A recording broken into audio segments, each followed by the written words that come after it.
ആഴക്കടലിൽ നങ്കൂരമിട്ടിരിക്കുന്ന നൂറുകണക്കിന് Russian oil tankers ഉണ്ട്.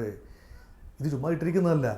ഏതെങ്കിലും രാജ്യം പെട്ടെന്ന് ആവശ്യപ്പെട്ടാൽ അത് ദൂരത്ത് ഈ മഞ്ഞുമലകൾ കടന്ന് റഷ്യയിൽ നിന്നും വ്ളാഡിവോസ്റ്റോക്കിൽ നിന്നൊക്കെ കടത്തിക്കൊണ്ട് വരാൻ ബുദ്ധിമുട്ടുള്ളതുകൊണ്ട് വാം വാട്ടർ പോർട്സിൽ നിന്നും ഏറെ അകലെ നങ്കൂരമിട്ടിരിക്കുന്ന റഷ്യൻ എണ്ണ കപ്പലുകളിൽ നിന്നും വളരെ പെട്ടെന്ന് 2-3 ദിവസങ്ങൾക്കുള്ളിലോ ഒരാഴ്ചക്കുള്ളിലോ എണ്ണ വേണ്ട കേന്ദ്രങ്ങളിൽ എത്തിക്കാം. പക്ഷെ വാങ്ങാൻ ആൾ വേണം.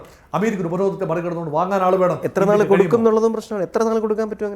അത് പറ്റും. റഷ്യക്ക് അത് സാധിക്കും. കാരണം ഞങ്ങൾ എണ്ണ വിൽക്കാൻ പോവുകയാണ്, വാങ്ങാൻ ആളുണ്ടെങ്കിൽ ഞങ്ങൾ വിൽക്കും, നിങ്ങൾ ധൈര്യമുണ്ടിൽ തടയുമെന്ന് പറഞ്ഞാൽ ലോകമഹായുദ്ധമല്ലേ വരുന്നത്.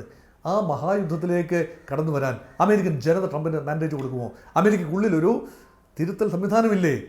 ചെക്സ് ആൻഡ് ബാലൻസ് ഇല്ലേ അമേരിക്കയ്ക്കുള്ളിൽ? ജനാധിപത്യ രാജ്യമല്ലേ? ഇറാൻ്റെ നേതൃത്വത്തിൽ എന്തും ചെയ്യാം. ഇറാൻ ഏകാധിപത്യ രാജ്യമല്ലേ? പക്ഷേ അമേരിക്ക അങ്ങനെയല്ലല്ലോ. ഡെമോക്രാറ്റിക് റെസിസ്റ്റൻസ് ഉണ്ടാകും. ഇപ്പോൾ തന്നെ ഈ പ്രമേയം വന്നില്ലേ, ട്രംപിനെതിരെ പ്രമേയം വന്നില്ലേ സെനറ്റിലും ഹൗസ് ഓഫ് റെപ്രസെൻറ്റേറ്റീവ്സിലും. എക്സിക്യൂട്ടീവ് എക്സസസ് അത് ഒഴിവാക്കണം. അമേരിക്കൻ പ്രസിഡന്റിന് യുദ്ധകാലത്ത് അനിയന്ത്രിതമായ പവേഴ്സ് അനുവദിക്കാനാവില്ല. സെനറ്റോടിനോട് ചോദിച്ച് കോൺഗ്രഷണൽ റാറ്റിഫിക്കേഷന് സബ്ജക്റ്റ് ചെയ്ത് മാത്രമേ തീരുവ പ്രഖ്യാപിക്കാവൂ. അത് കോടതിയാണ് പറഞ്ഞത്.